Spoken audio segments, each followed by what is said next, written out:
স্বাদে গুণে অতুলনীয় হওয়ায় বগুড়ার দই দেশ ও দেশের বাইরে তুমুল জনপ্রিয়। সেই সঙ্গে বগুড়ার আরও একটি বিখ্যাত খাবারের নাম হলো মহস্থানের কটকটি। চারকোনা বিস্কুট আকৃতির শুকনা মিষ্টান্ন জাতীয় ও গুড় মাখা খাবার এটি।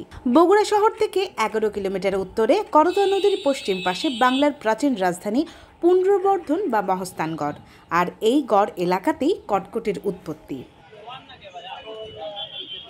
স্থানীয়রা জানায় 19 শতকের শেষের দিকে বগুড়া সদর উপজেলায় গোকুল ইউনিয়নে পলাশবাড়ি উত্তরপাড়া গ্রামের জয়নাল আলী মণ্ডল, ভোলা মণ্ডল এবং গুদা মণ্ডলের হাতেই কটকটির জন্ম।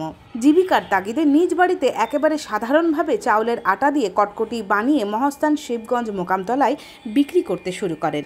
ধীরে ধীরে এই সুস্বাদু মিষ্টান্ন জাতীয় খাবারটি মানুষের কাছে জনপ্রিয় হয়ে ওঠে। আবার অনেকে বলেন মহস্থানগড়ের পীর শাহ সুলতানের মাজারের শিরনি বা তবারক হিসেবে প্রচলন হয় কটকটির।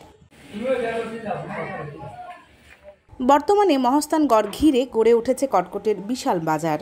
প্রথম দিকে কটকটি বানানো হতো গমের আটা দিয়ে, পরে স্বাদ ও মান বাড়াতে বানানোর পদ্ধতি এবং উপকরণ অনেক পরিবর্তন হয়েছে।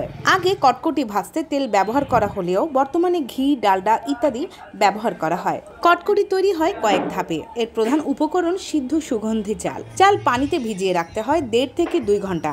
একেবারে নরম হয়ে সেই চাল ছেঁকে শুকানোর জন্য রেখে দিতে হয় প্রায় 15 মিনিট। পানি শুকিয়ে গেলে ঢেকি, মেশিন বা অন্য উপায়ে একেবারে মিহি আটায় রূপান্তর করা হয়। এই আটার সঙ্গে মেশাতে হয় বিভিন্ন মশলা, সয়াবিন তেল। ভালোভাবে মিশিয়ে গাঢ় করে খামির করা হয়। এরপর আকৃতির জন্য আগে থেকে তৈরি করে রাখা ছাঁচ দিয়ে কেটে নিতে হয়। কটকটির আকৃতি সাধারণত 1 থেকে 1.5 বর্গ ইঞ্চি হয়ে থাকে। বড় বড় কড়াইয়ে ভোজ্য তেল, ঘি, ডালডার সংমিশ্রণে ভাজা হয়। লালচে রং ধরা পর্যন্ত চলে ভাজাভাজির পর্ব। ভাজা হয়ে গেলে গুড়ের রসে ভাজা কটকটি ছেড়ে দেওয়া হয়। তারপর ঠান্ডা হয়ে গেলেই খাওয়ার উপযোগী হয় স্বাদের এই কটকটি।